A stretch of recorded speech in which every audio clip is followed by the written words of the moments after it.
이렇게 폭염이 이어지면서 전국 곳곳의 호수와 강에는 녹조 현상이 확산하고 있습니다. 이렇다 보니 우리가 먹는 물은 괜찮은지 걱정인데요. 이번엔 녹조 전문가 연결해서 자세히 알아봅니다.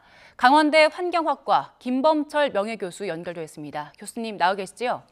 네, 안녕하세요. 예, 전국 곳곳 식수원에 지금 녹조가 확산하면서 올해 첫 녹조 경계 단계까지 발령이 됐는데 현재 상황 어떻습니까? 예, 여러 호수에서 녹조가 아주 심하게 나타나고 있는데요. 매년 우리가 겪는 현상이고, 우리나라 호수가 한 18,000개쯤 되는데 한 절반 정도는 녹조 현상이 나타납니다. 농도는 좀 차이가 있습니다만, 이 녹조 현상이라고 하는 것은 남조류라고 하는 식물 플랑크톤이 대량 증식하는 것인데, 이 남조류는 수면으로 잘 떠오르기 때문에 수면에 잔뜩 몰렸다가 바람에 밀려서 한쪽으로 모이게 됩니다. 그러면 아주 육안으로 확연히 드러날 수 있게 그 높은 농도가 발견이 되고 그러죠. 예. 예, 교수님 올해 녹조 발생한 현황이 이전 연도와 비교해서는 어떻습니까? 정확하게 비교하기는 좀 어렵습니다만 녹조 현상은 매년 해마다 차이가 납니다.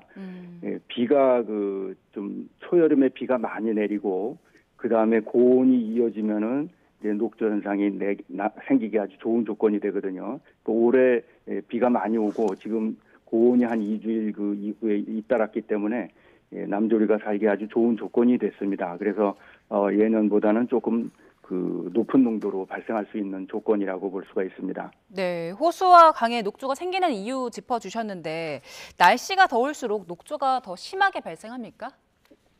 예,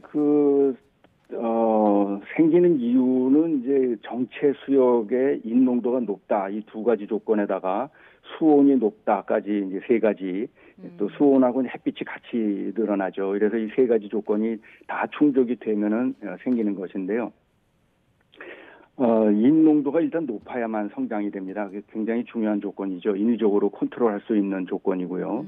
인농도가 낮은 곳에는 이 온도가 높다고 하더라도 녹조 현상이 생기지 않습니다. 예, 이제 걱정이 먹는 물이거든요. 지금 남부 지역의 식수원들도 그렇지만 수도권 최대 식수원인 팔당호요. 9년 만에 가장 짙은 농도의 녹조가 관측됐다고 하는데 우리가 먹는 물 괜찮습니까? 어떻습니까? 예, 녹조 현상이 생기면은 그 남조류라고 하는 플랑크톤이 마이크로시스틴이라고 하는 간을 손상시키는 독소를 만들어요. 그래서 많이 이제 우려를 하는데 특히 먹는 물 때문에 이제 우려를 많이 하죠. 이것을 처리하지 않고 먹으면은 야생동물 가축이 죽거나 또 사람도 죽을 수가 있습니다. 예, 그런데 끓여도 이것은 분해가 되질 않기 때문에 끓여서도 해결이 되질 않아요. 그런데 다행히 이 정수 처리 공정에서 조류 세포를 제거하고 또 염소 소독을 하면은 염소 소독에 의해서 이 마이크로시스틴이 다 파괴가 됩니다. 예, 그래서 오히려 수돗물에는 별로 우려할 필요가 없고 정상적인 보도 처리를 한다면은 별로 걱정을 하지 않아도 되는데 물놀이라든가 어패류를 먹는다든가 예.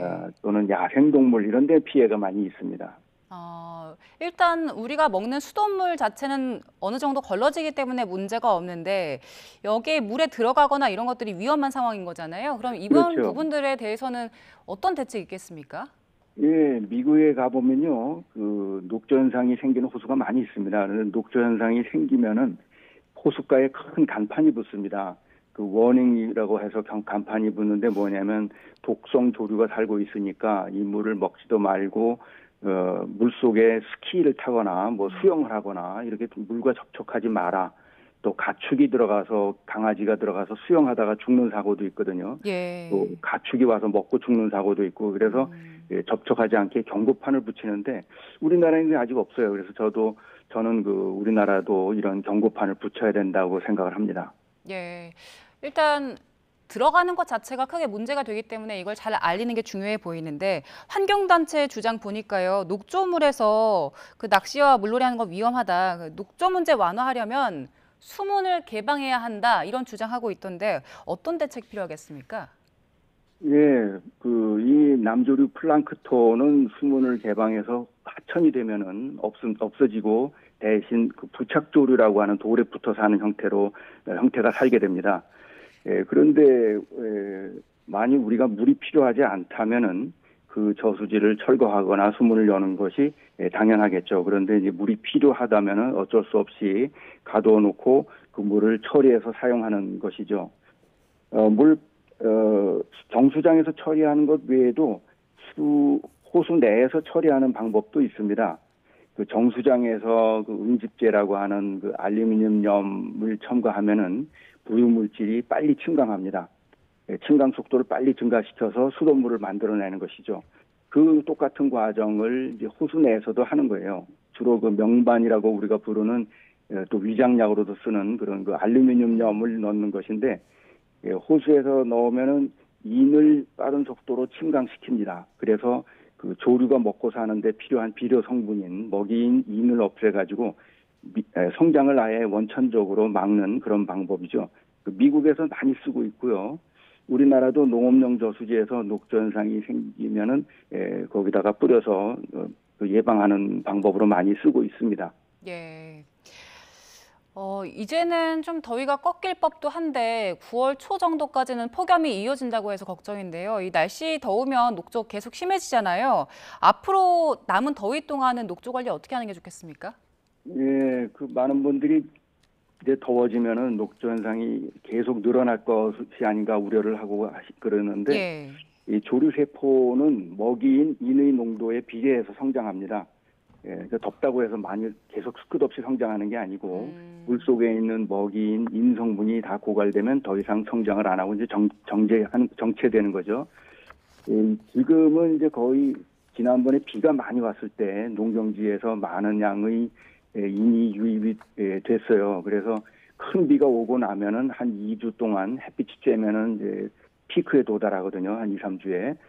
그래서 지금 이제 거의 그 비가 왔을 때 들어온 인이 거의 다 이제 소비가 돼서 피크에 달했다고 보고요. 더 이상 비가 오지 않으면은 그대로 정체가 되고, 만약 여기서 폭우가 또 내리면은 이제 대형댐에는 또다시 농경지에서 그 퇴비 유출이 일어납니다. 그러면은 이제 또 더 많은 양이 성장할 수가 있고, 그렇죠. 지금으로서는 뭐 관리할 수 있는, 우리가 인위적으로 관리할 수 있는 방법은 호수 내에 수처리제를 사용해서 인을 좀 불활성화 시켜가지고 조류 성장을 원천적으로 좀 저감하는 그 방법 외에는 답이 없다고 봅니다. 가끔 그 조류 제거 선박을 만들어가지고 조류를 세포를 제거하는 그런 경우도 있는데 예. 그것은 비용만 많이 들고 사실 거의 효과가 없습니다. 알겠습니다. 녹조가 심한 원인 그리고 관리 방안까지 알아봤습니다. 강원대 환경학과 김범철 명예교수와 함께했습니다. 고맙습니다.